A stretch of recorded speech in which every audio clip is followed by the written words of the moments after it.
Muito bom dia, senhoras e senhores deputados. Cumprimento todos e cumprimento o Sr. Professor Dr. Adalberto Campos Fernandes, que é o nosso convidado na sequência do nosso plano de atividades para hoje ouvirmos e para partilhar com todos a sua perspectiva em relação aos desafios da saúde global. Agradeço desde já a presença do Sr. Professor Doutor aqui na nossa subcomissão. É uma honra para nós tê-lo cá pelo seu percurso, reconhecido por todos, percurso académico, percurso cívico, percurso político. E, portanto, íamos começar a audição, recordando a todos que há uma intervenção inicial por parte do nosso convidado, indicativamente de 10 minutos, mas que nós consideramos que o mais importante é poder ouvir a sua intervenção, e depois faremos uma ronda por todos os grupos parlamentares. Começaremos hoje pelo grupo parlamentar do PCP, com 3 minutos, é aquele sistema rotativo, Sr. Deputado, com resposta imediata da parte do Sr. Professor, e depois teremos uma última ronda de 1 minuto. Temos como tempo limite apenas as 10 horas da manhã, que é a hora de início do nosso plenário, e até lá damos a palavra ao Sr. Professor, que tem uma apresentação para fazer, que eu hoje já agradeço. Faz favor, Sr. Professor, tem a palavra. Muito obrigado, Sr. Presidente. Bom dia, senhoras e senhores deputados. É um gosto estar nesta comissão, enfim, e como dizíamos há pouco, recordar até outros tempos, que não os tempos tão descontraídos como são este de hoje, e agradecer o convite do Sr. Presidente para, neste princípio de manhã, de uma sexta-feira, nós podermos trocar algumas ideias sobre questões que, tendo uma dimensão global, naturalmente, que nos afetam e afetam o cotidiano dos portugueses e dos europeus, sobre estes momentos e movimentos de transição que o mundo está a viver. Reparem que eu digo muitas vezes em ambiente académico aos alunos que há conceitos e expressões que, embora existindo há muito tempo no léxico de quem estuda e avalia este tipo de áreas, apareceram no domínio público com uma maior acuidade. Por exemplo, a saúde pública, até à emergência da crise pandémica, e eu que sou professor de saúde pública, tinha a certeza e a convicção, se fizéssemos um inquérito ou uma sondagem a 1000 portugueses e perguntássemos o que era a saúde pública antes de 2019, 90% respondia que era ao contrário da saúde privada. E hoje toda a gente tem consciência do que é a saúde pública, da relevância da saúde pública, e penso que a Covid-19 deu uma aula coletiva a todos no mundo para a percepção da importância desta disciplina, onde são importantes não apenas os médicos, mas também os enfermeiros, os técnicos, todas as pessoas, todos os agentes de saúde. Outra questão é a saúde global. A saúde global que, de alguma forma, está relacionada com o velho conceito económico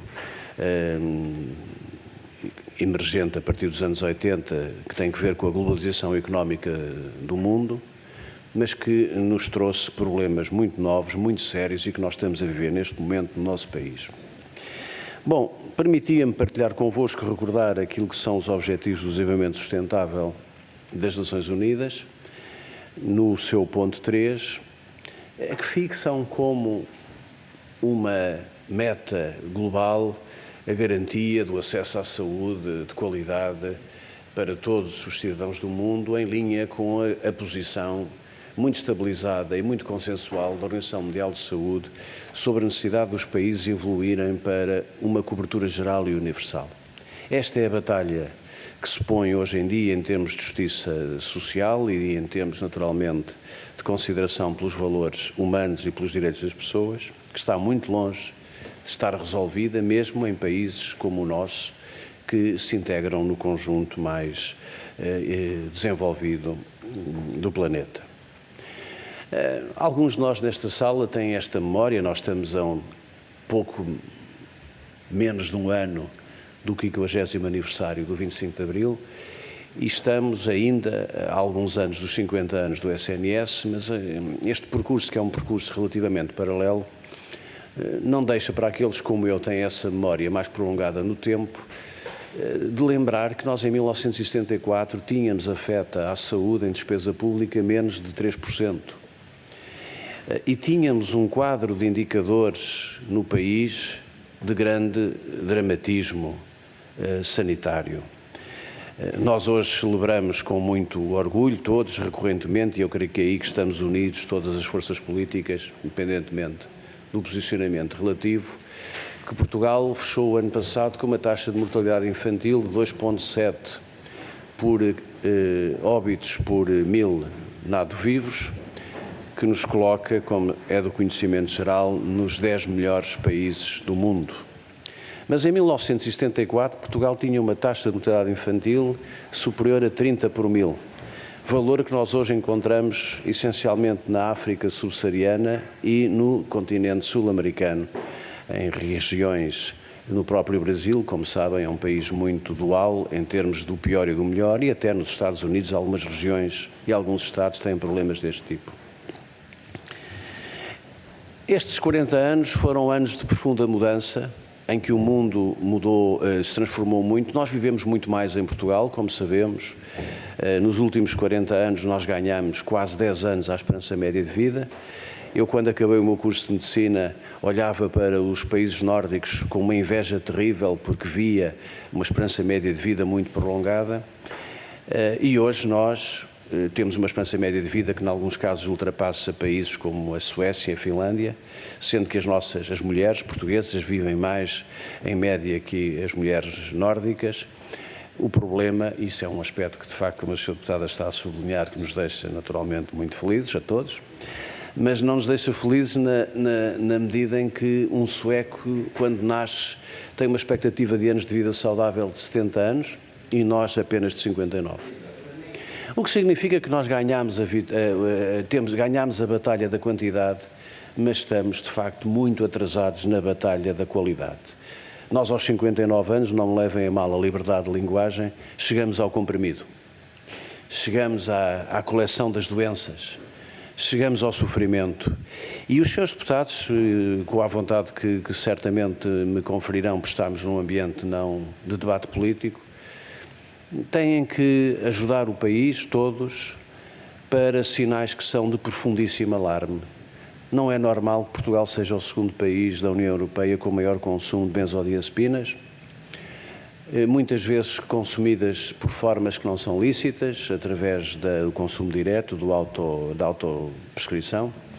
Isto significa que há problemas sérios de saúde mental no país e há problemas sérios de pobreza que estão a afetar muito o desempenho dos indicadores de saúde. Nestes 40 anos, uma coisa que nós aprendemos, e a taxa de mortalidade infantil diz-nos isto, porque é um indicador muito sensível, não apenas para os serviços de saúde, mas sobretudo para o ambiente social e económico, é que ter uma casa, ter água potável, andar de carro com o cinto de segurança, controlar as adições, ter dignidade, digamos, do rendimento, faz mais pela saúde do que fazem os serviços de saúde. Nós podemos ter um hospital em cada capital de distrito ou em cada concelho e poderíamos, no limite, não melhorar alguns dos indicadores porque não atuávamos naquilo que eu falarei a seguir, que são os determinantes sociais. Por outro lado, há aqui, em Portugal e no mundo, quando nós estamos a falar de desafios da saúde global, há aqui uma competição terrível do ponto de vista ético e social pelos recursos. Eu assisti, como aliás a Generalidade dos Portugueses assistiu, com muito interesse à Comissão Parlamentar de Inquérito, aliás cumprimentava o seu primeiro presidente, e o debate centrava-se muito nos 3,2 mil milhões. Bom, a má notícia para isso é que isto são escolhas. Nós fazemos escolhas, muitas vezes temos liberdade para fazer essas escolhas, outras vezes não temos, mas 3,2 mil milhões de euros são recursos que são postos para um determinado propósito, que são retirados de outro propósito. Essa competição pelos recursos vai se acentuar.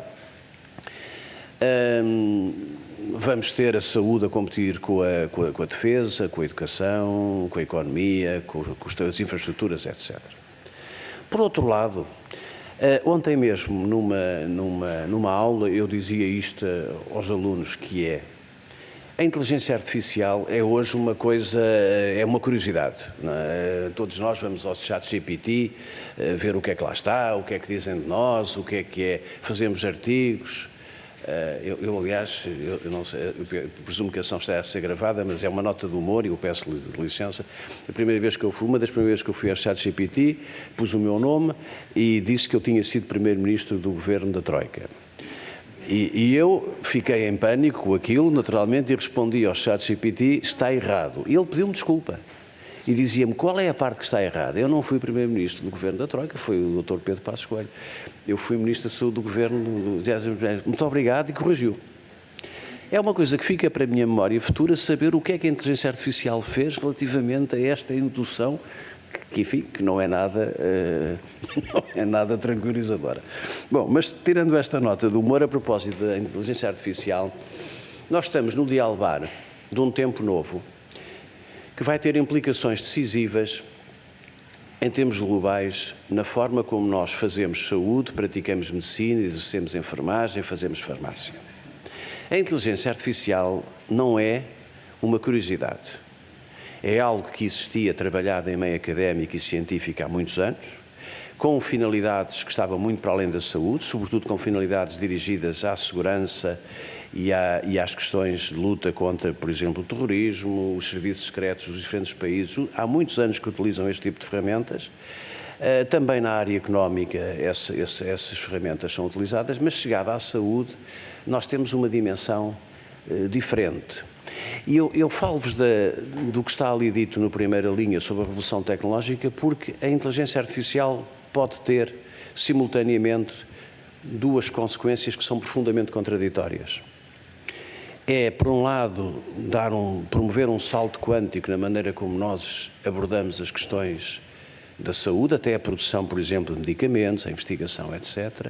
Mas eu temo que vai agravar muito as desigualdades entre territórios, regiões e países. Vai acentuar, este salto quântico vai acentuar bastante esse nível de desigualdades.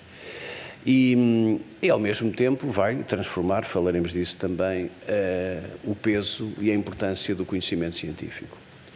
Quando nós temos o debate sobre as questões da saúde no mundo, e aqui em Portugal, e aqui no Parlamento tantas vezes esse debate existe, nós ficamos muitas vezes por aquilo que é a preocupação e os problemas que afetam as pessoas no dia-a-dia e temos alguma dificuldade em entrar no helicóptero, subir um bocadinho e voar, para olhar de cima. Ora, para olhar de cima, o que está a acontecer, por exemplo, no nosso país e que está a acontecer na Europa toda, é que nos últimos 10, 15, 20 anos se acentuou muito o padrão de procura de cuidados. Uma grande mudança. Uma grande mudança também no paradigma assistencial, na forma como os cuidados são entregues. E, finalmente, uma mudança muito grande nas envolventes sociais e económicas. Há algumas notas que eu gostaria de partilhar convosco, como está. A demografia e a longevidade. Já vos falei que nós vivemos mais do que os suecos, mas vivemos em piores condições, com indicadores relacionados com a qualidade de vida a partir dos 59 anos que nos deixam mal colocados. Vivemos também, neste quadro do padrão de procura, expostos a fatores de risco que são conhecidos uns, inesperados outros.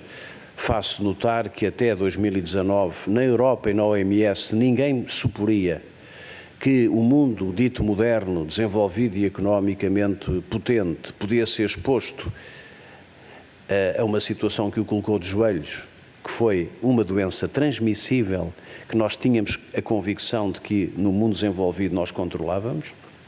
Não passava pela cabeça de ninguém, que a Covid nos mostrou, que a mortalidade foi maior nos países mais ricos e nos países com maior dotação de recursos e até com sistemas de saúde estabilizados, como foi o caso da Itália, do Reino Unido, Espanha e de Portugal. E o vírus fez o seu caminho, tranquilamente, de uma forma muito dolosa, de leste para oeste, veio do continente asiático, percorreu a Europa, foi aos Estados Unidos e acabou por fazer desastrosas consequências no Brasil. O vírus não escolheu ricos nem pobres, não teve nenhuma consideração pelo facto do sistema de saúde existir ou não. O que fez foi atacar de uma forma impiedosa os mais vulneráveis. E os mais vulneráveis foram aqueles que mais morreram. Eu tive a ocasião de publicar um artigo que teve grande sucesso editorial sobre a revisão da história das pandemias no mundo e posso partilhar até com o Sr. Presidente modestamente para partilhar com os seus deputados. E o que nós vemos ali é que as pandemias têm um comportamento cíclico repetido, muito parecido e que é relativamente independente das condições de riqueza, dos sistemas, etc. Portanto, esta vulnerabilidade em termos de saúde global existe. Isso seria bom, a Comissão Europeia fez alguma coisa nesse domínio, criou a Autoridade de Resposta Emergente da Crise de Saúde Pública, mas seria bom que os países e os Estados-membros tivessem maior robustecimento da dimensão da saúde pública e aqui em Portugal que nós tivéssemos uma Direção-Geral de Saúde bastante musculada, não apenas com meios financeiros, mas sobretudo que voltasse a ser o que já foi em tempos, um reservatório de competências de saúde pública e de qualidade que neste momento, infelizmente, não está a ser. Depois temos a transformação do conhecimento. Bom, os enfermeiros há 30 anos, quando eu acabei o meu curso de medicina, os enfermeiros tinham um percurso profissional muito baseado na prática.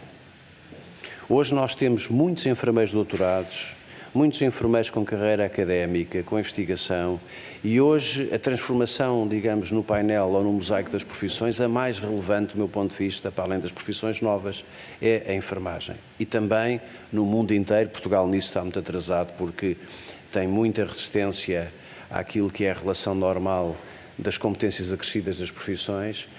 As desigualdades no mundo e as desigualdades no acesso no mundo seriam diferentes se nós dessemos aos enfermeiros, por exemplo, um papel e um protagonismo que eles não têm ainda e que é injustificado que não tenham, porque nós podemos ter melhor acesso a cuidados, não investimos tudo na saúde digital e esquecemos que, por exemplo, o sucesso da pandemia, com o devido respeito que eu tenho, aliás, escrevi um artigo a elogiá-lo e a cumprimentá-lo por isso, o Sr. Almirante Gouveia Melo, mas o sucesso da pandemia teve uma autoria essencialmente clara e evidente que foram os enfermeiros portugueses. E foram, de facto, esse exército de enfermeiros que faz de Portugal um dos países mais bem-sucedidos no programa de vacinação, desde 1965. Foram os enfermeiros que, sem dias, sem sábados, sem domingos e sem noites, foram para o terreno, qual exército avançado, e que fizeram o sucesso da vacinação, naturalmente com o apoio dos militares e que com a experiência que os militares têm em matéria de organização de recursos e da logística, que é indiscutível. Finalmente, a questão da envolvente social e económica. Quando a OMS diz, há muitos anos, cobertura geral e universal em todo o mundo, reparem que a OMS nunca se meteu e bem no domínio da ideologia, das opções ou das preferências políticas dos países. Em Portugal, a Constituição da República, apesar da lei de bases que foi aprovada, a Constituição da República não impede, reparem bem no que eu vou dizer, que esta é talvez a primeira afirmação polémica da manhã, mas para acordarmos todos, a Constituição da República não impede que o Estado cumpra o artigo 64 através de entidades com estatuto diferente do estatuto público. Quer dizer, a Constituição da República, no limite, permite que um qualquer governo, com uma orientação mais liberal, possa dizer que os portugueses têm a gratuitidade garantida no ponto de acesso, têm a cobertura geral universal, mas quem presta os cuidados é o Hospital Privado A, em nome do Estado e com aquisição dos serviços através do Estado.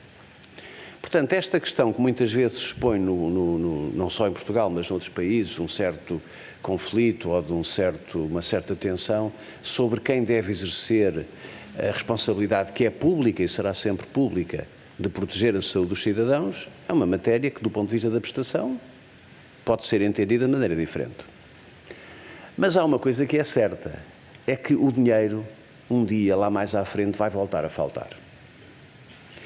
Quando eu saí do Governo, em outubro de 2018, o orçamento para a saúde eram cerca de 9 mil milhões de euros. Tinha sido pouco mais, ou era pouco mais, do que o orçamento que o Ministro Paulo Macedo tinha tido no Governo anterior. E eu tenho que reconhecer com muito orgulho que naqueles 3 anos foi talvez o melhor período de desempenho assistencial do SNS. Nós saímos com 400 mil portugueses sem médico de família. As pessoas trabalharam muito e nós não interviemos nos aspectos remuneratórios, a não ser pontualmente com os enfermeiros especialistas. 9 mil milhões era curto. E havia aqui, muitas vezes, nos debates que fizemos aqui, a questão das cativações e do investimento. Isso é um facto, tudo isso é verdade. As cativações não eram bem cativações, era mais a não libertação de recursos para o investimento. Agora, senhores deputados, falando-se de desafios da saúde global, de restrições financeiras e económicas, eu vejo com uma enorme preocupação. Tenho dito isto e tenho escrito que nós tínhamos passado de 9 mil milhões para 15 mil milhões, sem ter aumentado os recursos humanos. É uma situação que não existe em nenhum outro país da OCDE e que pode colocar em situações futuras de contração económica, outra vez, a necessidade de restringir, cortar, etc. E porquê é que o perigo agora é maior? O perigo agora é maior porque em 1979, quando o SNS foi criado, não me levem a mal a imagem, praticamente não havia medicamentos. Os medicamentos que haviam, o armamentário terapêutico era pequeno. Nós tínhamos alguns antibióticos novos, mas nós não sabíamos verdadeiramente o que era a inovação terapêutica. A inovação terapêutica era uma nova cefalosporina, um novo medicamento, em Portugal e no mundo. Hoje, a inovação terapêutica é verdadeiramente uma bomba atómica. E nós hoje temos medicamentos que aparecem de 15 em 15 dias, que podem custar 1 milhão e meio de euros para acrescentar à vida mais alguns meses ou algum conforto ao sofrimento. Esta é verdadeiramente uma ameaça global para países pequenos e débeis. Eu procurei criar um grupo de contacto europeu, o Grupo de La Valetta, para fazer uma negociação e uma luta centralizada com a Big Pharma. Fiquei satisfeito quando vi que a Comissão Europeia em matéria de vacinas fez esse exercício, mas países como o nosso, países mais pequenos que nós, terão uma enorme dificuldade de sobreviver à vaga que aí vem, ao tsunami da inovação. Muita dela não é disruptiva, é apenas incremental, mas é caríssima. O financiamento vai ser, portanto, um problema e naturalmente, o acesso, um problema adicional. Muito rapidamente, para não abusar do tempo que o Sr. Presidente me atribuiu, algumas reflexões na tal ida para o helicóptero. E eu admito que mesmo para os senhores deputados que têm, de facto, que lidar no dia-a-dia com as questões da política corrente, possa ser útil, de vez em quando, libertarem-se desse constrangimento da política diária e entrarem no tal helicóptero.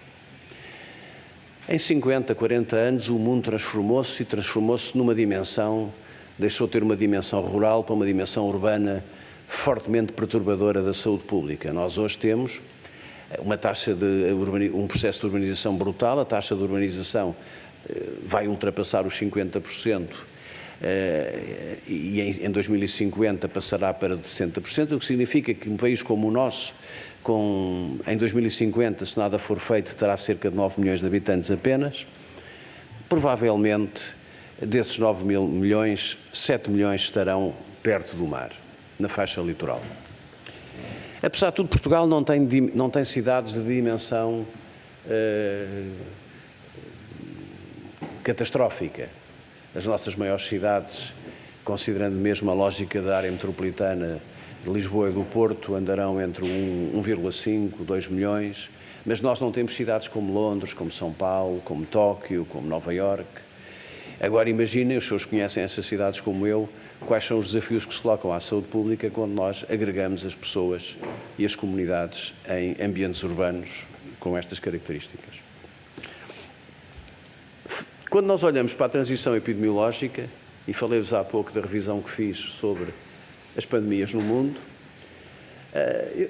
eu digo muitas vezes nas aulas aos estudantes e aos alunos, quando estamos a falar de questões da evolução das doenças no mundo, que quando a guerra acabou, por exemplo, o câncer da próstata era uma entidade nosológica praticamente desconhecida. Hoje é a segunda causa de morte por câncer nos Estados Unidos, no homem. E os miúdos ficam um bocadinho a olhar para mim e dizem assim, mas porquê? Bom, uma razão muito simples. Nós, quando a guerra acabou, a esperança média de vida dos homens era de 50 e tal anos. Portanto, a expressão biológica, fisiológica, anatomopatológica de uma série de cancros que hoje estamos a diagnosticar, a reconhecer e a estudar, não existia porque as pessoas morriam antes da expressão dessa doença. Tal como as demências e as doenças neurodegenerativas. Nós hoje temos um peso brutal, como eu mostrarei no slide à frente, em Portugal e no mundo, das doenças não comunicáveis ou não transmissíveis. A Covid foi um ponto de surpresa nessa tendência, mas não vai ser fácil governar os países na Europa, particularmente países como o nosso, em 2040, em 2050, por aquilo que eu também vos mostrei à frente, porque a alteração do perfil demográfico e do perfil epidemiológico será absolutamente devastadora. E chegados a 2023, Portugal está na Europa, o mundo tem cerca de 200 países. Os senhores deputados sabem que nós somos a 48ª economia do mundo. Como é que é possível que um país com 239 mil milhões de euros seja a 48ª economia do mundo, quando a economia mais rica do mundo tem um PIB de 23 trilhões? Quando se fala de desigualdades, isto não é uma matéria de esquerda nem de direita, é uma matéria estritamente técnica. A distância entre o país mais rico e o país mais pobre é, de facto, avassaladora. E Portugal, que é considerado um dos países mais pobres da União, o mais pobre da União Monetária e um dos mais pobres na União Política, muitas vezes digo isso, talvez pela geografia estamos no sudoeste da Europa, somos o último dos ricos e o primeiro dos pobres. E ainda assim somos a 48ª economia do mundo, é extraordinário, em termos de PIB. Mas em saúde, e isto é um motivo de orgulho para todos, em saúde, quando nós analisamos os indicadores de saúde, e eu seguramente que os seus deputados leem o relatório da OCDE, o Health at Glance, nós, em média, estamos, em termos da Europa, em 16º, 15º, 17º, o que significa que nós desempenhamos muito melhor na saúde do que desempenhamos, por exemplo, na educação. E até mesmo na economia, uma vez que somos o 48º. Mas no mundo é assim. Nós estamos ali naquela bolinha amarela quando olhamos para a taxa de mortalidade infantil. Nós já estamos, em 23, já estamos naquilo que se projeta para 2040 como objetivo global da taxa de mortalidade infantil. Mas vejam como está o mundo num indicador tão sensível que reflete pobreza, desigualdades, ausência de serviços, ausência de cobertura sanitária e de condições de vida. Enfim, para 2035, em termos de objetivos globais, já vos mostrei o percurso da mortalidade infantil, a preocupação também em continuar a fazer um trabalho de redução da incidência do VIH-Sida no mundo e de uma doença que é uma doença da pobreza, que é tipicamente a tuberculose. Então, o que se espera que os governos, os países e as comunidades internacionais possam fazer? Bom, o meu amigo e colega Pedro Pita Barros, já há muitos anos, dizia com alguma graça que os serviços de saúde afetam apenas ou contribuem apenas em 35% para os anos de vida, uma vez que o resto é a casa, a alimentação, o rendimento e tudo isso. Portanto, a questão da saúde em todas as políticas é a chave para que nós tenhamos no mundo inteiro sucesso. Se nós chegarmos a países como Angola e investirmos pouco dinheiro em vacinação, muito pouco dinheiro, nós temos um impacto brutal, relevantíssimo, na taxa de mortalidade infantil e na mortalidade geral. Vejam bem que para um país como o nosso, que considera, e bem, a vacinação um dado adquirido, um programa adquirido, a diferença que faz em países como Angola investir 1 milhão, 2 milhões, 3 milhões de euros sobre uma medida de saúde pública tão simples. Depois também nesta viagem de helicóptero dizer, bom, estamos a falar da Ásia, estamos a falar da América do Sul, estamos a falar dos países emergentes, dos BRIC, bom, estamos a falar da Europa. A Europa é um dos continentes mais desiguais do mundo. E não é entre países, porque nós estamos sempre a comparar a Portugal com a Roménia, com a Bulgária, com... Não, esqueçam isso, vamos analisar os territórios nacionais em cada Estado-membro. Vamos à França, vamos ver o interior profundo de França e vamos ver Paris. Vamos ver dentro de Paris os bairros. Vamos ver em Lisboa as diferenças entre Odmira e Cascais ou entre Queluz e Matosinhos, quer dizer, as questões das desigualdades são questões muito tipificadas, não têm um padrão que se esgote nas fronteiras, e este é verdadeiramente o desafio que se coloca, não só tecnicamente à OMS, mas sobretudo aos países e às regiões. Não vos quero estar a amassar com estes dados, mas ontem mesmo, a propósito desta aula que vos mencionei, dizia aquilo que vos deixo aqui, porque estamos num Parlamento e os senhores são decisores políticos, são atores políticos. A Europa tem que resolver uma questão que não está resolvida. É que a Europa meteu na cabeça, por via dos tratados, que as questões da saúde são competências dos Estados-membros. Pois isto, do meu ponto de vista, está profundamente errado. As competências estratégicas de saúde, em saúde pública e em saúde global, são competências da coesão. E, portanto, devem ser matérias que deveriam ser integradas e incorporadas na coesão. E, portanto, eu não posso ter apenas uma política agrícola comum, eu devo ter uma política de saúde comum, porque melhoraria muito os indicadores de saúde pública. Claro que depois a organização dos serviços. A organização dos serviços pode ser e deve ser uma competência nacional e não uma competência centralizada. Indo um bocadinho mais depressa, como é que nós estamos a evoluir no mundo inteiro e em Portugal? Esta evolução é muito... Portugal é muito isto também, embora estes sejam dados internacionais. A população no mundo está a aumentar muito, nós estamos felizmente a chegar mais tarde na vida à sobrevivência e temos agora uma categoria nova de população que são os chamados sobreviventes do AVC. O AVC tinha, há 40 anos atrás, uma taxa de mortalidade incomensuravelmente superior. Nós hoje, por via dos tratamentos, da capacidade de prevenção, de reabilitação, temos cada vez mais sobreviventes de AVC, embora depois tenhamos também as doenças neurodegenerativas.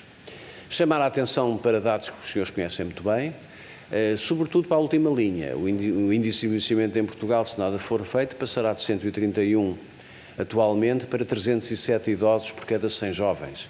E em 2060 nós seremos apenas 8,6 milhões de residentes, dos quais 35% terão mais de 60 anos. O que significa que os ativos, aqueles que contribuem para os não ativos, como são as crianças e os jovens e os idosos, poderão não ter meios,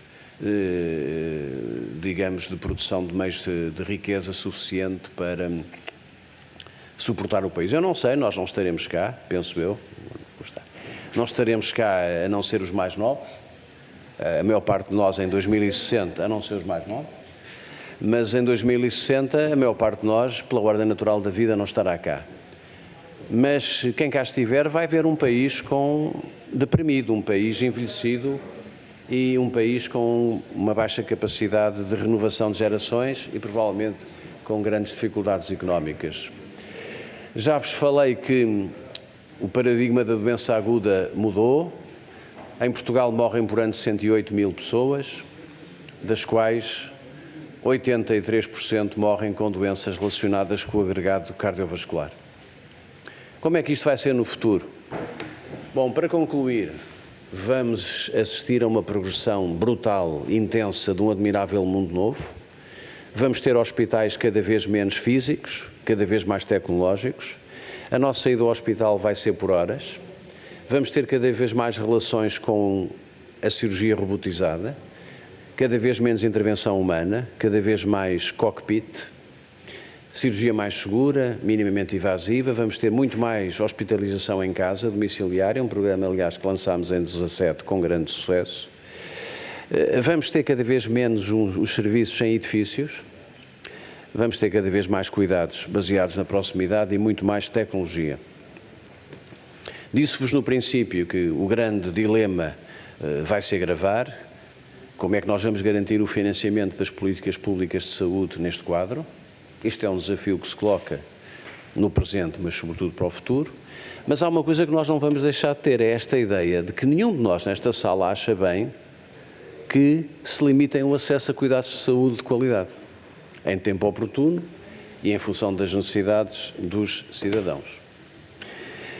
Ora bem, um slide que é muito útil para ensinar os mais jovens e que é muito útil para nós que somos um bocadinho mais velhos, que é o armário das políticas de saúde, aquilo que eu chamo o armário das gavetas das políticas de saúde.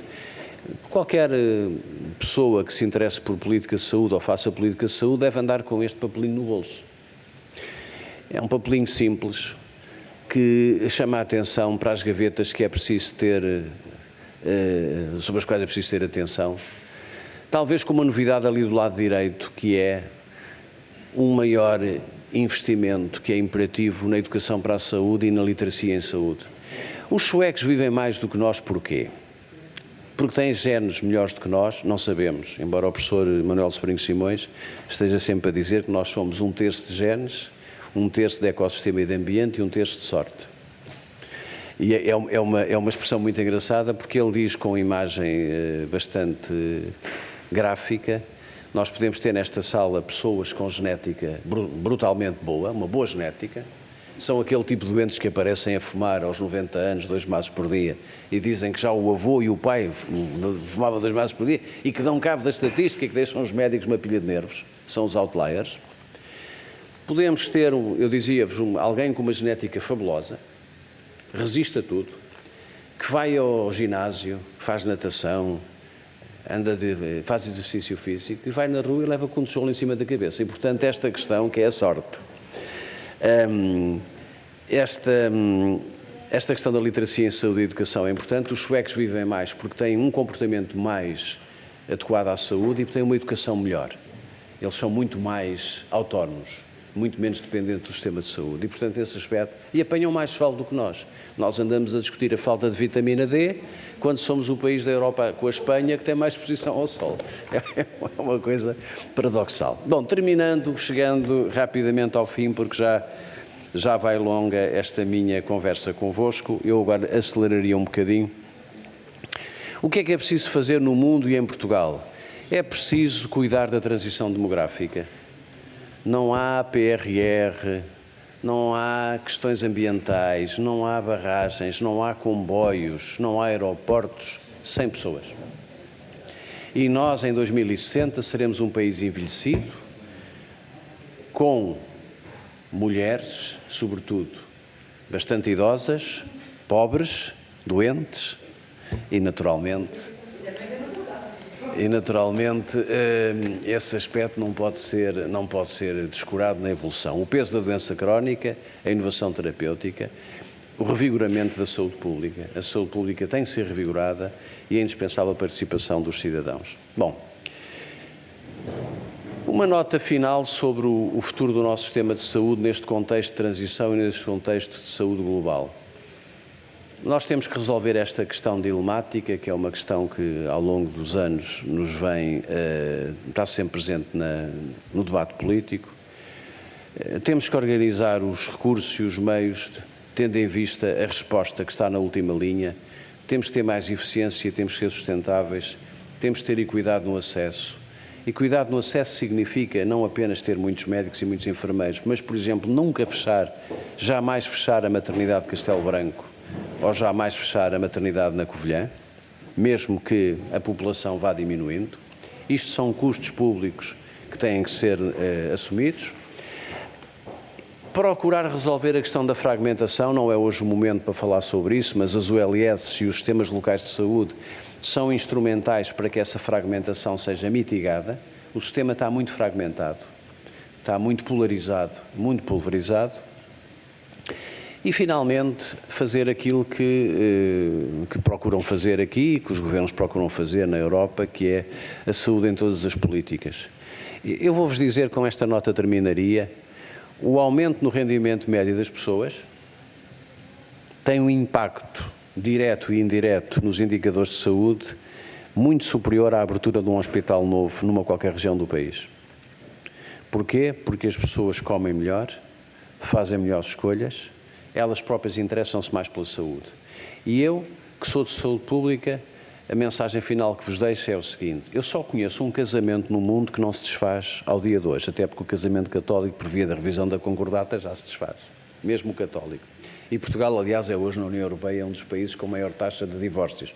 Eu digo muitas vezes que não sei que as pessoas se casam porque se divorciam tanto. Mas qual é o casamento que não se dissolve, senhores deputados? O casamento que não se dissolve nunca e que a intervenção humana pouco fará para o dissolver é o casamento entre pobreza e doença. Mais pobres, mais doentes. Porquê? Os mais pobres, embora sintam sofrimento, não têm tempo para ir ao médico. Têm medo de ir ao médico, têm medo de ficar de baixa, têm medo de perder o emprego. Cortam nos alimentos de melhor qualidade ou mais saudáveis porque eles são mais caros. E, portanto, isto não tem nada a ver, como eu vos disse há pouco, no princípio da minha conversa, nós estamos no Parlamento, não tem nada a ver com esquerda, com direita, com centro, tem que ver com consciência humana e com culturas sociais, digamos, positivas, que dizem que a saúde sozinha pode arranjar 10.000 obstetras, 300 maternidades, mas se de facto o resto das áreas setoriais não ajudarem na melhoria do elevador social, na educação, no rendimento, na literacia, a saúde andará sempre a correr um bocadinho atrás do prejuízo. E deixo-vos uma nota final de preocupação que já não é de saúde global. Portugal tem neste momento, provavelmente, em residentes, quase 1 milhão de pessoas que não são de nacionalidade portuguesa, dos quais talvez 700.000 estejam com direitos e com regulamentação da nacionalidade assegurada. Nós temos um número muito grande de cidadãos que vivem no país que não estão documentados ou não estão, digamos, reconhecidos pelo sistema de saúde. E isso tem implicações nos serviços, tem implicação nas urgências, tem implicação nos cuidados de saúde de proximidade, mas vai, deixo-vos este alerta, vai, se nada for feito, degradar, vai contribuir para degradar-nos os nossos resultados em saúde e os nossos indicadores nos relatórios do Health at a Glance, provavelmente de 24, 25 e 26. Portanto, é um problema que a saúde conhece, está atenta, mas está muito para além naturalmente da saúde e, Sr. Presidente, peço desculpa por ter sido tão extenso, mas como deu liberdade para eu poder apresentar os slides, eu... Muito obrigado, Sr. Professor. Foi um gosto ouvi-lo. A prova disso é que os seus deputados seguiram com toda a atenção todas as questões e agora vamos passar à parte das questões. Cada um dos grupos parlamentares tem 3 minutos. Eu pedi a rigor nestes 3 minutos. O Sr. Professor terá imediatamente 3 minutos também para poder dar as respostas que entender.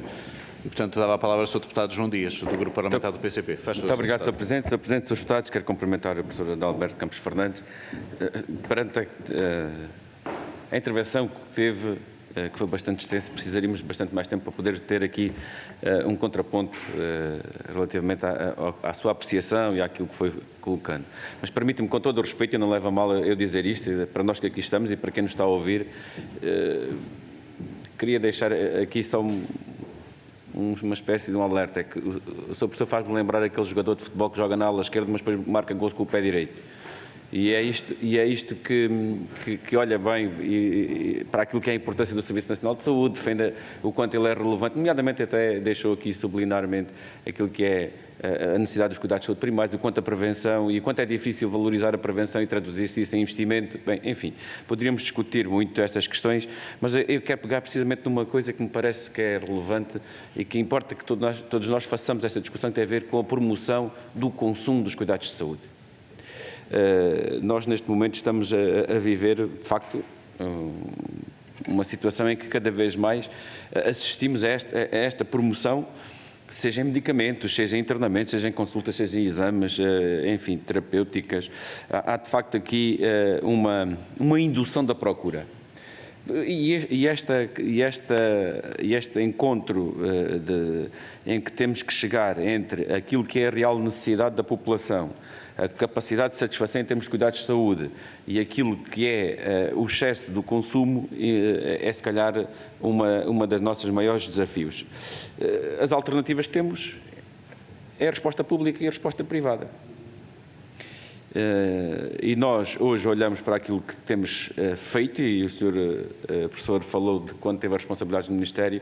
Eu recordo no tempo da Troika tínhamos um orçamento de Estado de cerca de 8 mil milhões de euros, agora andamos nos 14 mil milhões de euros.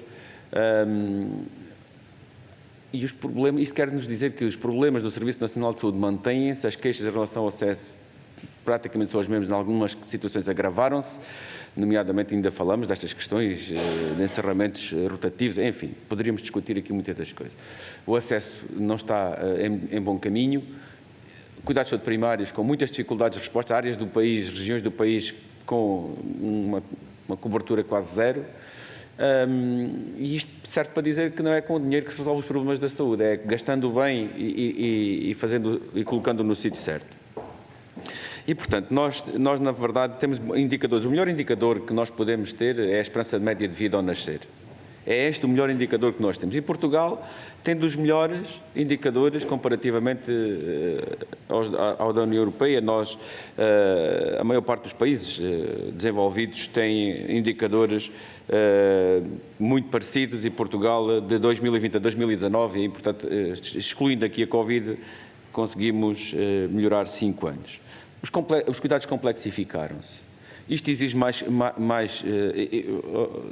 o Sr. Professor recorda-se perfeitamente quando nós, nos serviços, nos hospitais, tínhamos as equipas muito mais reduzidas e conseguíamos atender as mesmas ou mais pessoas. Hoje a complexidade é completamente diferente, e toda esta complexidade exige mais recursos, exige mais investimento, e, portanto, é preciso também responder a isso.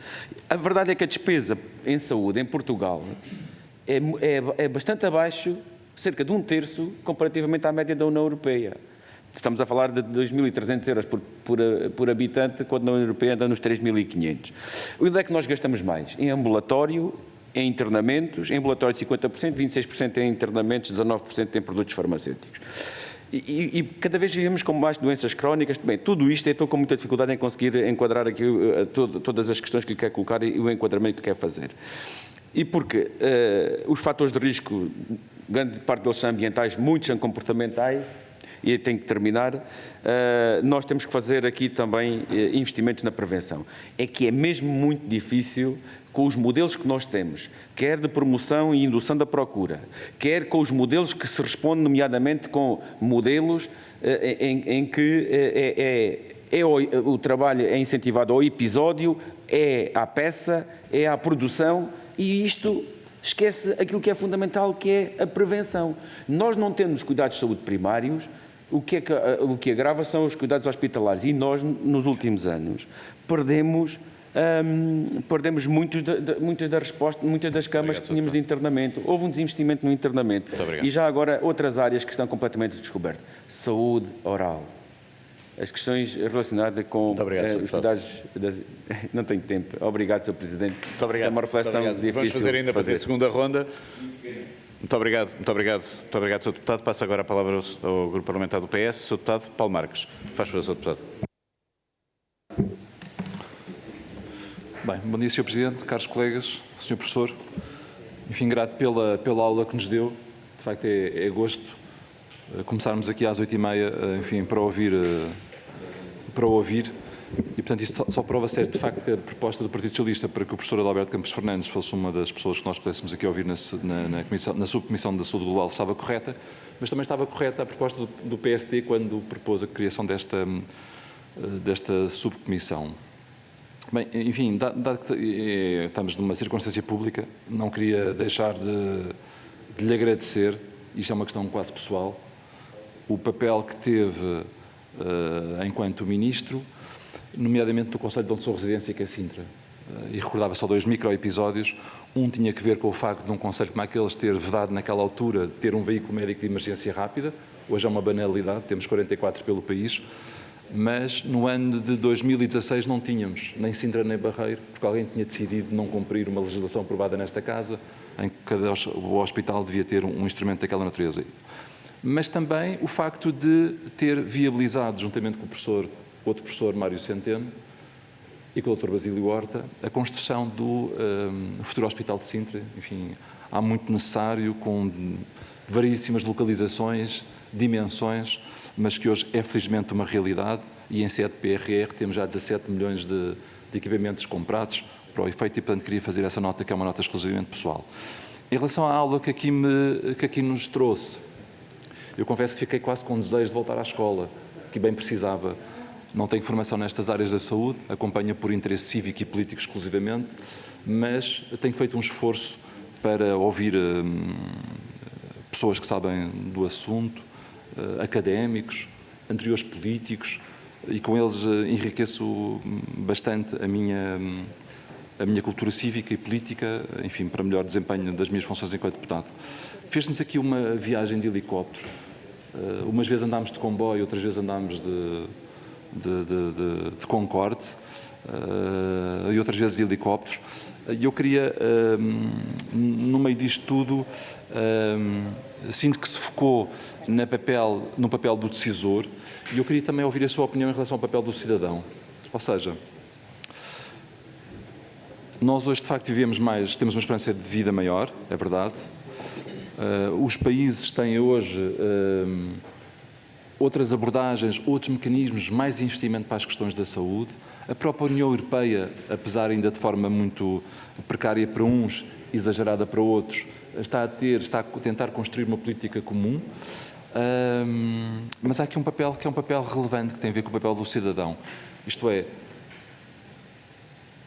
nós temos um determinado tipo de cidadão que tinha um tipo de formação, e o determinante da pobreza e da insuficiência económica é relevante, mas hoje temos outro tipo de cidadão, globalmente mais escolarizado, globalmente mais rico, pelo menos no mundo ocidental e no espaço da União Europeia, e, portanto, qual é o papel que devemos esperar que o cidadão tenha, que não tenha tido até agora? Obrigado. Obrigado, Sr. Deputado. Uso agora da palavra pelo Grupo Parlamentar do PSD, Sr. Deputado João Dias Coelho. Faz favor, Sr. Deputado. Muito bom dia, Sr. Presidente. Muito obrigado, Sr. Professor Álvaro Campos Fernandes. Muito obrigado também, e caros colegas. Agradeço a sua exposição, agradecemos todos, julgo eu, até porque esta subcomissão pretende essencialmente fazer reflexão.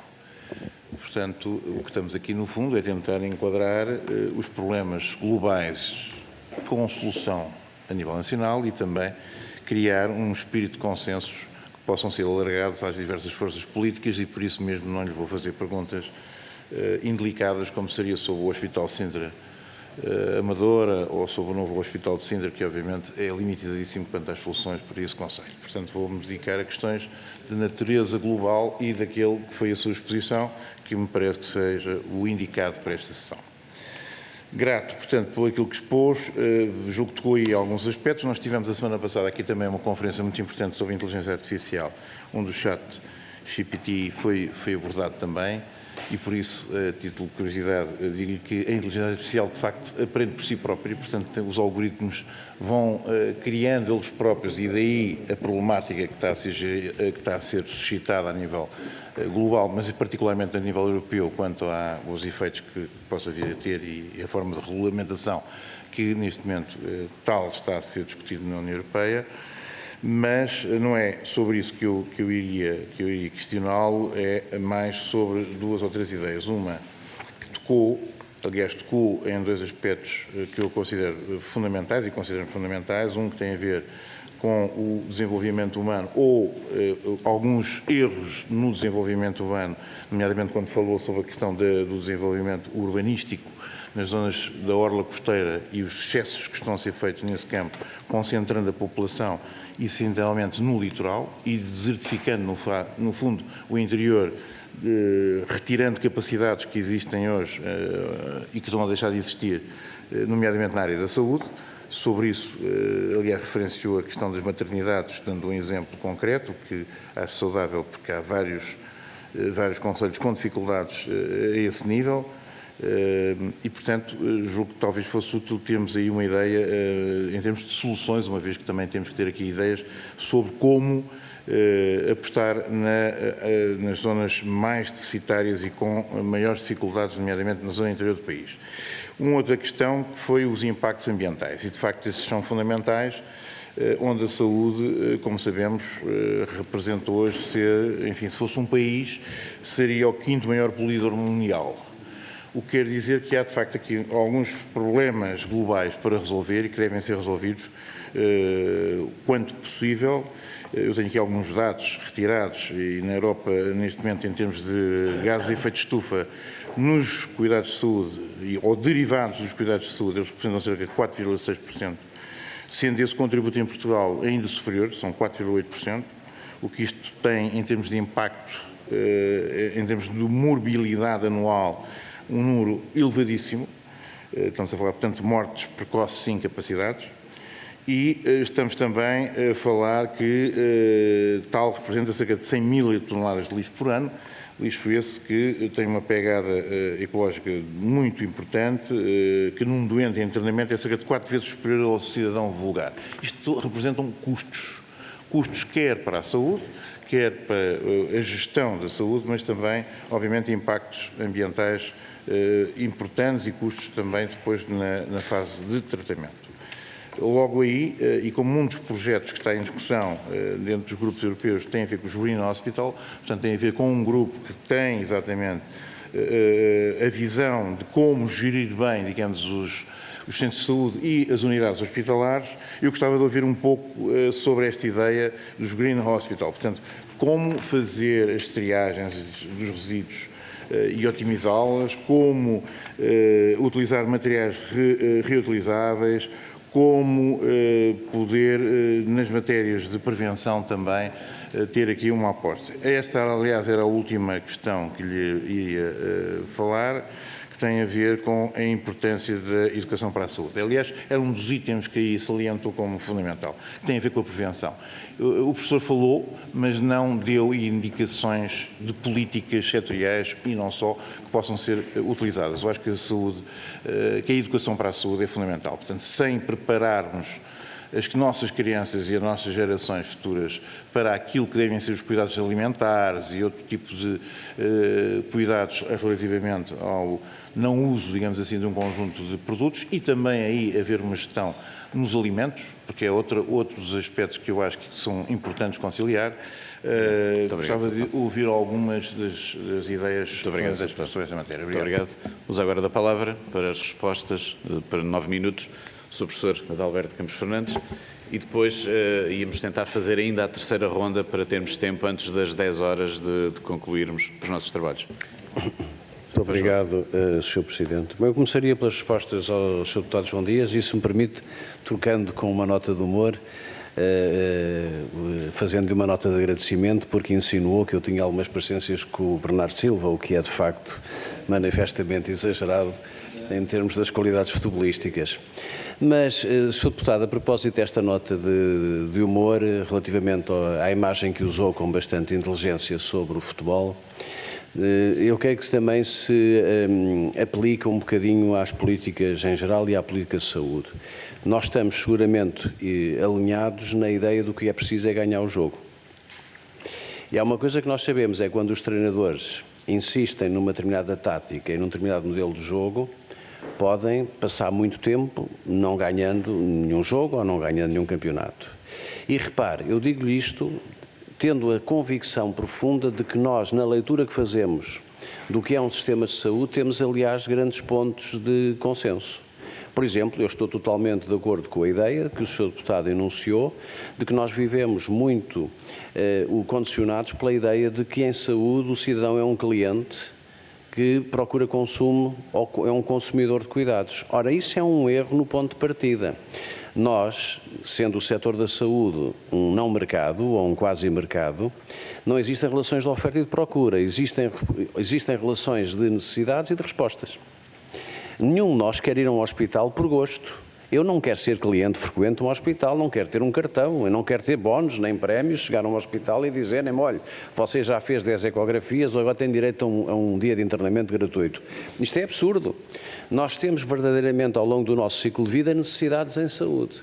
quer porque estamos saudáveis e temos que proteger a nossa saúde e prolongá-la, quer porque, infelizmente, pontualmente, temos que recorrer a cuidados.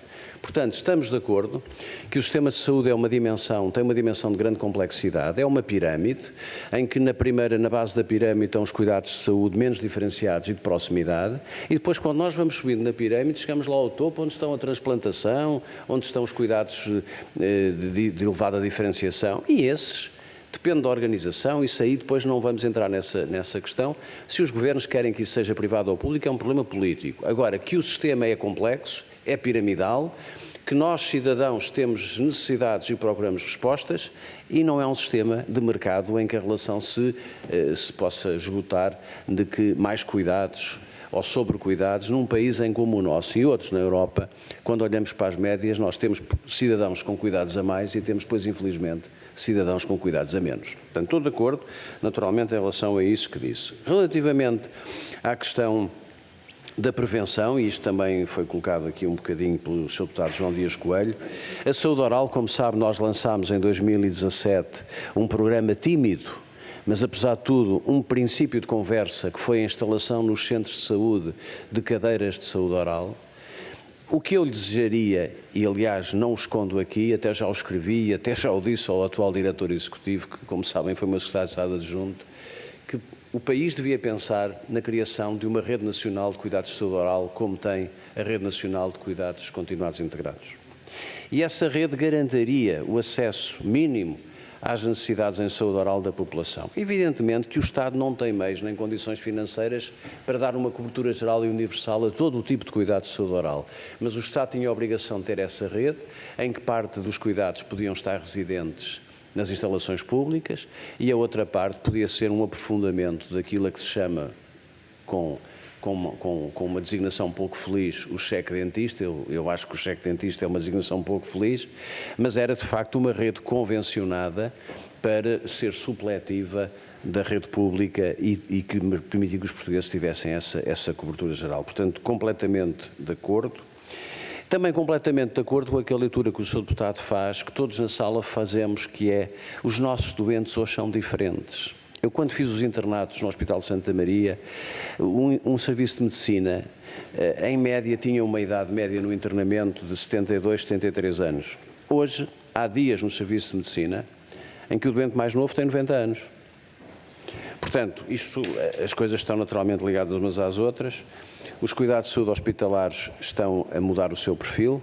É verdade, Sr. Deputado, que aquela ideia que houve na altura, nos anos 80, 90, talvez mais 90, de que a ambulatorização permitia reduzir muito o número de camas, aplica-se muito à cirurgia, mas nós estamos a perceber que na área da medicina interna e dos cuidados médicos vamos precisar novamente ter mais camas, porque a tipologia dos doentes muda. Isso é rigorosamente verdade. Quanto aos incentivos, bom, nós não podemos mercantijar o sistema de saúde. Não podemos fazer dos profissionais de saúde agentes que trabalham à peça. Mas devemos criar um sistema que é inexoravelmente necessário de incentivos. E os melhores desempenhos devem ser melhor remunerados. É o caso das USFs, no caso da rede de cuidados de saúde primários. Nos hospitais, como sabem, nós tínhamos em 2018 79 CRIs preparados para arrancar, agora estão a ser implementados pela direção executiva. Os CRIs são fundamentalmente as USFs nos hospitais, tem que ser calibrado para não criar assimetrias relativas dentro dos hospitais, mas a dedicação, o empenho, os resultados, a qualidade dos atos praticados deve ter, não ao ato, tem razão, mas no desempenho global medido anual por outcomes, deve ter um benefício atribuído aos profissionais no seu conjunto, médicos, enfermeiros, enfim, assistentes operacionais, etc. Quanto ao Sr. Deputado Paulo Marques, também a questão que coloca sobre o cidadão e a literacia também foi colocada em parte pelo Sr. Deputado João Dias. Em 1995, o engenheiro António Guterres, quando chegou ao governo, tinha uma paixão, que era a paixão pela educação. Simbolicamente, tinha um valor político. Há paixões na vida que não podem morrer, porque isto não tem que ver com a saúde nem com o Serviço Nacional de Saúde. Nós seremos uma sociedade muito mais segura e muito mais feliz se apostarmos na educação de uma forma continuada e não apenas até ao 12º ano. E, portanto, Porque é que os suecos vivem mais? Eu disse-vos há pouco, porque têm um nível de empoderamento individual e de consciência da sua vida que é superior à nossa. Nós temos problemas muito sérios, não é só da educação formal, dos diplomas ou dos certificados, é de analfabetismo integral, de uma total iliteracia, as pessoas perdem-se, muitas vezes vão ao sistema de saúde até para satisfazer necessidades sociais. E este é um problema global e, portanto, a literacia é a camada superior que se põe em cima de uma sociedade que tem educação, que tem formação e que depois permite que cada um de nós faça as suas escolhas informadas e que perceba que circula no sistema em função daquilo que precisa para satisfazer as suas necessidades e não daquilo que lhe é dito, como foi referido atrás, pela indução ou pela percepção exterior. Portanto, essa batalha, penso que agora em Portugal também está a haver muitas iniciativas no domínio da literacia em saúde, a sociedade civil está a se organizar, a política está a ter esse aspecto em conta, mas quer dizer, sem acesso à escola, sem envolvimento, sem sucesso escolar, sem sucesso educativo, não há literacia que nos valha, não é? E esse aspecto é um aspecto que eu creio que há muito caminho para fazer. Sr. Deputado João Dias Coelho, os Green Hospitals fazem parte daquela visão que eu há pouco aqui trouxe sobre que o Hospital do Futuro é uma coisa diferente. É um hospital seguro, é um hospital tecnológico, é um hospital com menos carga de internamento, em que os doentes estão menos tempo lá. E a questão da pegada ambiental da saúde, curiosamente, é muito recente. Nós, na Europa toda, não havia uma consciência muito forte sobre o peso que tinha a pegada da saúde e a pegada dos hospitais no ambiente. Eu creio que estão a começar a surgir iniciativas, quer da iniciativa comunitária, quer da iniciativa nacional, relativamente aos hospitais, aos Green Hospitals. Eu gostaria muito que o PRR pudesse ser uma oportunidade para que nos compromissos contratuais com os hospitais, na contratualização, fosse imperativo a introdução de algumas medidas. Muitas delas são simples. Eu creio que terão ouvido aqui há algum tempo atrás o professor João Queiroz e Melo sobre essa matéria. Ele é, ainda infelizmente para ele e para nós, é uma voz standalone, é quase um missionário a pregar no deserto, porque a comunidade de saúde não está sensibilizada para estas questões, não dá muita importância, mas é verdadeiramente importante que nas políticas públicas setoriais, saúde, economia e ambiente, essa dimensão seja trazida. As perguntas que valem sempre $1 milhão, que é como é que nós reduzimos as iniquidades territoriais com a prestação de cuidados de saúde no interior? Bom, economia. Economia e economia. Se nós tivermos pontos de fixação para os jovens, emprego, atração económica, turismo, indústria, metade do trabalho está feito. Depois existirão sempre, Sr. Deputado, locais no país onde a economia não vai chegar. E vale a pena que nós assumamos isso todos. Vai existir territórios, ou vão existir territórios no país onde a economia não chega. Quer dizer, existe uma economia que eu não diria que é de subsistência, mas é uma economia local. E as pessoas que querem viver nestes territórios têm direito a viver. Essa é a responsabilidade do Estado, do SNS, ou seja, ter uma maternidade em Castelo Branco custará muito mais ao erário público, exigirá recursos que são mais difíceis de encontrar, mas se nós fecharmos as maternidades em Castelo Branco ou em Covilhã, nós damos cabo do resto do interior. Agora, é um desafio político, para qualquer governo, mas é o custo constitucional de um Serviço Nacional de Saúde, que aí está. Nós temos a obrigação imperativa de ter esses serviços no interior. Como é que se faz? Pela cativação dos profissionais em regime normal, não acredito. E aí o deputado João Dias, de certeza, que até me acompanharia nisso. Tem que haver incentivos. Tem que haver incentivos para os profissionais de saúde poderem escolher fazer a sua atividade em territórios mais interiores. Uma nota muito importante, que é também algo que nós nos orgulhamos muito. Eu fiz tudo o que podia e tenho hoje essa satisfação grata. Vi há dias até o Primeiro-Ministro a visitar as obras do Hospital Central do Alentejo. Sempre disse naquela altura, e hoje tenho essa convicção, de que é estratégica, é uma pedra angular para o desenvolvimento do Serviço Nacional de Saúde no sul do país, não é no Alentejo, no sul do país, a existência de um hospital polivalente no centro do Alentejo, que permite reorganizar todo o sistema e toda a circularidade das pessoas no Alentejo e que acaba com uma coisa absurda, que é a necessidade de transferir doentes de Évora para Lisboa, seja para que área for. Quando eu digo do conjunto do Alentejo, portanto, para Lisboa, portanto, o Hospital Central do Alentejo é, de facto, um vetor estratégico importantíssimo que eu espero que possa vir a estar dotado de todas as valências e, portanto, ser um hospital polivalente. A propósito de Sintra, bem, o Sr. Deputado falou também do Hospital de Sintra, o Sr. Deputado Paulo Marques também. É um hospital de dimensão reduzida, é um hospital de proximidade que vai funcionar como um retentor de um elevado nível de procura inapropriada do Hospital Amadora Sintra. Não é um hospital de resposta polivalente, não tinha que ser.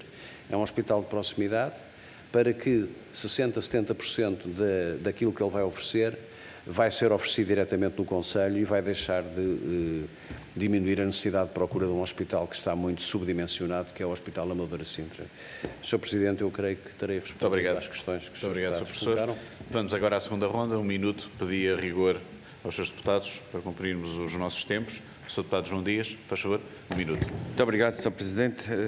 Sr. Professor, quero-lhe agradecer as considerações que foi fazendo, mas, de facto, uma reflexão muito rápida, que é esta perspectiva que podemos ter das necessidades dos cuidados de saúde, das necessidades em saúde e da saúde como um bem que pode ser comercializável e vendável, por assim dizer. E é isto que, muitas das vezes, é a perspectiva que está aqui a pressionar até mais consumo e mais gastos. Mas eu quero deixar também uma coisa muito clara e tem a ver com uma coisa que referi na sua intervenção inicial, que tem a ver com o caminho que está a ser seguido para o mercado da saúde da União Europeia. É uma preocupação que nós temos. Nós entendemos que não se deve fazer esse caminho, que a degradação do Serviço Nacional de Saúde não se resolve com a perda daquilo que é a competência nacional, a soberania nacional relativamente ao Serviço Nacional de Saúde e às respostas em saúde. E desde logo quero deixar aqui uma questão que é uma situação tão concreta, mas que ao mesmo tempo diz tudo, que tem a ver com o Registro de Saúde Eletrónico. Hoje, nos dias que correm, o Registro de Saúde Eletrónico seria uma oportunidade, com o investimento até que temos disponível do PRR de 300 milhões de euros, vamos perder essa verba, vamos perder essa oportunidade ou eu muito me engano, ou não vamos ter mais a oportunidade de ter um efetivo Registro de Saúde Eletrónico que nos permita ter ganhos em saúde e gerir até os recursos que temos. Porque eu só lhe quero dizer, eu conheço muita gente que é chamada para fazer uma cirurgia. Quando só temos uma vaga de cuidados intensivos, estão 3 ou 4 pessoas e depois vêm 3 para casa e só fica uma. Isto é uma coisa impensável. Muito obrigado, Sr. Deputado. Vamos agora da palavra pelo Grupo Parlamentar do PS, Sr. Deputado Paulo Marques. Faz favor, Sr. Deputado. Eu vou-me poupar aos agradecimentos, vou-lhe agradecer depois de terminar aqui a sessão e queria abordar com o Sr. Professor um tema que tem a ver com o seguinte. Portugal desempenha um papel estratégico no âmbito da CPLP. Eu queria pedir-lhe que me pudesse dar a sua opinião. Que papel é que nós podíamos ter mais relevante na formação de jovens quadros nesses países, dado que temos um conjunto de escolas públicas em Portugal e agora até escolas privadas ao nível da formação de profissionais de saúde, e que pudéssemos reforçar o papel que a sociedade civil tem tido nessas comunidades ao nível das ONGs. Isto é, nós temos uma rede de escolas portuguesas nesses países. Se via forma de, no reforço dessa relação com esses países, a saúde ter aqui um papel determinante. Obrigado. Muito obrigado, Sr. Deputado. Vamos agora a palavra pelo Grupo Parlamentar do PSD, Sr. Deputado João Dias Coelho. Faz favor, Sr. Deputado. Novamente, bom dia. Antes de passar aqui à minha colega, gostaria de fazer-lhe uma referência, que, aliás, salientando o que disse sobre a importância das unidades de saúde familiar. É que hoje, de facto, temos uma aposta importante nessa solução, mas temos uma carência de médicos absolutamente indisfarçável. Nós estamos com 1,7 milhões de cidadãos sem médico de família, o que quer dizer que nas áreas metropolitanas, obviamente, isto é uma falha gravíssima. e deveria dizer que, quando refere a Castelo Branco, já eu incluía Trás-os-Montes, no caso da cidade de Chaves, com a falta de valências que as unidades hospitalares têm nestes distritos e nestas zonas do país, e comparativamente aos investimentos que depois são feitos ou não são feitos. Falou do caso de Sintra e Cascais, que são casos, obviamente, excepcionais pelos orçamentos que as respectivas câmaras dispõem e que muitas vezes não utilizam para fins de interesse público, como é o caso de Sintra, em concreto. Mas com uma experiência que tem também na gestão hospitalar do HPP de Cascais e que sabe que, enfim, foi um resultado que está à vista e que é uma boa gestão, obviamente, e que dá bons exemplos de serviços de saúde adequados. A questão tem a ver, portanto, com a ideia com que poderíamos ou não apostar mais no SF e de que forma é que a tecnologia, como referiu e bem, que o PRR deveria apostar financeiramente no investimento desta área, poderia ser utilizado. Obrigado. Muito obrigado, Sr. Deputado. Sr. Deputada Helena Lopes, pretende ainda... Já não tem tempo... É só para agradecer, porque eu tenho que me ir embora e dizer porque é que continuamos a falar no interior e no litoral em Portugal, quando o país é tão pequenino e quando o interior está tão perto do litoral. Eu não consigo perceber, confesso, como é que continuamos com isto. Se calhar é falta de transportes, falta de meios. É só ir a Beja e ver que há uma estrada que já podia estar aberta. E teria muito mais para dizer, mas agradecer, e penso que deveríamos ouvi-lo de novo, até para colocar só questões, provavelmente, ficaram muitas por ser colocadas. Muito obrigado. Muito obrigado, Sra. Deputada. Sr. Professor, faz Sr. favor. Presidente, Srs. Deputados, eu vou procurar respeitar religiosamente o tempo para naturalmente respeitar a agenda. Eu começaria pelo Sr. Deputado João Dias. Naturalmente, para lhe dizer que aqui divergimos relativamente à União Europeia neste sentido. Eu não estou, e aí creio que pensamos o mesmo, não estou a defender que a União Europeia se intrometa nas competências nacionais na prestação de cuidados de saúde. O que eu estou a dizer é que a União Europeia, até com o caso que ocorreu a quando da pandemia, ganhará muito em ter políticas, estratégias e políticas de saúde pública comuns, conjuntas, com a afetação de fundos, por exemplo, para justamente a transformação digital, muito mais ambiciosas e muito mais alargadas, e já falarei um bocadinho a propósito do registro eletrónico, e sobretudo para tratar e lidar com a Big Pharma.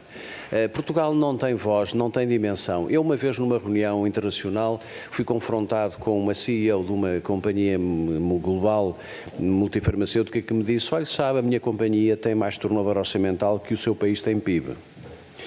E isto foi uma mensagem muito clara de que a maneira como os países mais pequenos têm muito pouco poder para lidar com os grandes conglomerados internacionais. E, portanto, aí, claramente, eu creio que a concertação de esforços central, como foi com o caso das vacinas, na saúde pública, nas estratégicas, na transformação digital, deve ser reforçado o pilar europeu. Naturalmente que os serviços nacionais de saúde são da competência dos Estados-membros e de cada um deve adaptar à sua realidade local. Quanto ao registro de saúde eletrónico, não posso estar mais de acordo, porque, repare, quando nós chegámos ao Governo em 2015, a receita eletrónica tinha 5% de adesão e, felizmente, quando saímos, tinha 90%.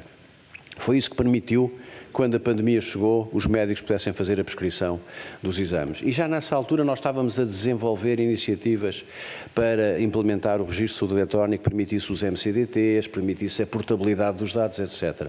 O diretor da SPMS, o presidente da SPMS, nessa altura, falava-me que a ordem de grandeza das necessidades de recursos era tão grande, e falou-me em 300 milhões nesse momento, porque, por exemplo, os centros de saúde, grande parte, não tinha banda larga. E, portanto, tinha ainda aqueles sistemas do ADSL. Portanto, a infraestrutura, a rede era muito antiga. Agora, eu acompanho nessa sua preocupação, é fundamental não apenas para a qualidade dos cuidados e para a segurança e para a comodidade dos cidadãos, mas para reduzir a despesa. Nós estamos a repetir exames por uma razão simples: o médico do ponto A não sabe o que é que o médico do ponto B. Eu vou fazer a um hospital privado um raio-x, a seguir vou à urgência a Santa Maria, o meu médico de Santa Maria...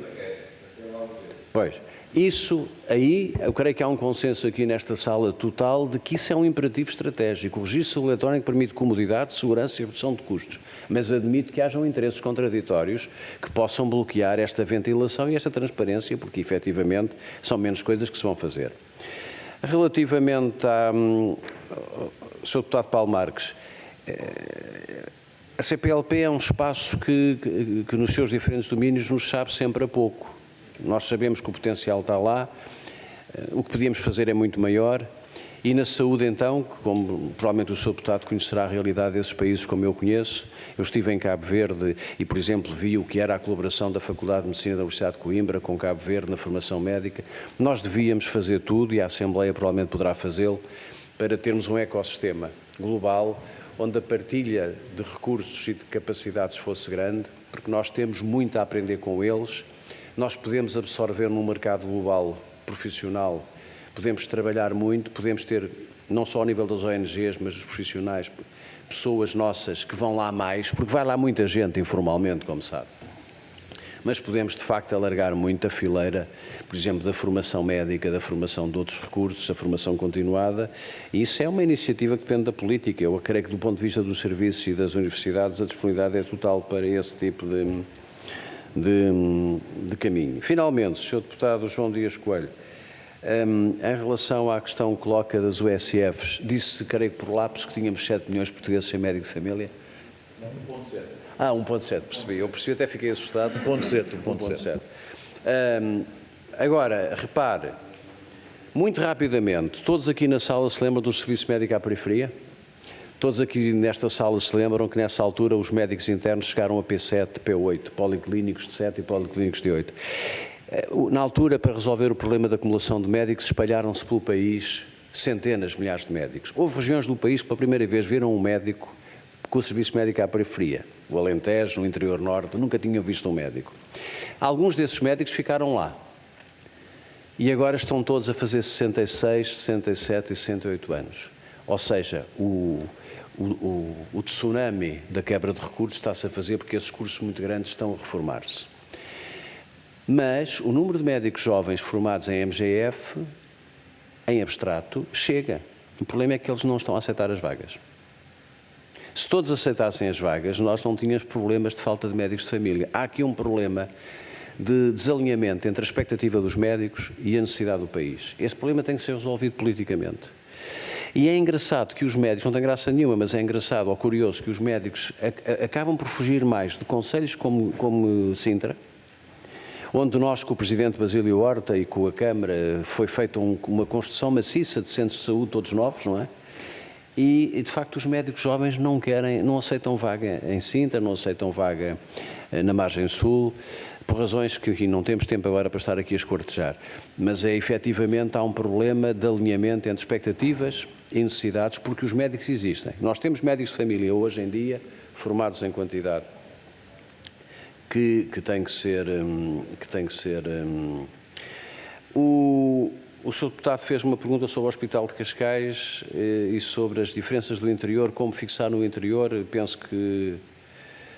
Tinha a ver com a gestão e com as diferenças, obviamente, de atitude e, obviamente, o investimento que é necessário. Aí é a minha nota final, eu tenho dito, tenho escrito e tenho dito viva voz. Os problemas são velhos. Se nós não tivermos capacidade de ter alguma elasticidade e flexibilidade para as soluções, nós estamos 10, 15 anos a debater os mesmos problemas. Nós devemos ter flexibilidade. Devemos ter a flexibilidade de aproveitar modelos de gestão inovadores. As USFs são um modelo inovador que deviam ser analisados. Penso que foi anunciado há dias que vão ser analisadas ao país todo. Tem um encargo financeiro associado muito elevado, mas pronto, é uma boa notícia. Os CRIs são modelos de gestão inovadora. O Hospital de Cascais, como sabe, é a última parceria público-privada que está em vigor, que está em ação no país. Aí eu sei que diverge muito do Sr. Deputado João Dias. Temos sobre essa matéria uma divergência, digamos, doutrinária.